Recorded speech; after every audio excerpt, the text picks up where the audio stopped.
আজকে সরলরেখার ডাল সংক্রান্ত একটি প্রবলেম নিয়ে আমি হাজির হয়েছি।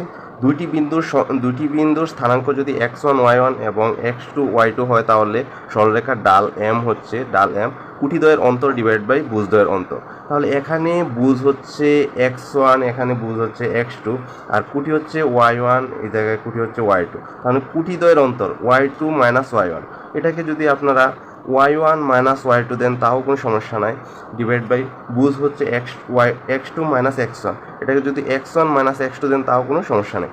তাহলে ডালের সূত্র হচ্ছে y2 minus y1 divide by x2 minus x1, অথবা y1 minus y2 divide by x1 minus x2।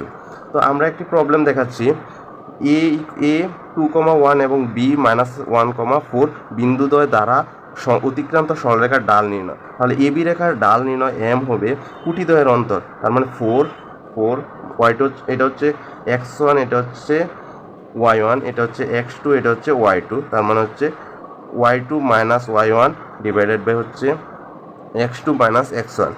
y2 এর মান হচ্ছে 4, মাইনাসের হচ্ছে 1, তার মানে x2 এর মান হচ্ছে মাইনাসের 1 আর সূত্রে মাইনাস, আর x1 এর মান হচ্ছে 2। উপরে হচ্ছে 4 ত্যাগ গেলে 3, নিচে হচ্ছে মাইনাসের 3, তাহলে কাটাকাটি গেলে মাইনাসের 1, এটাই আনসার।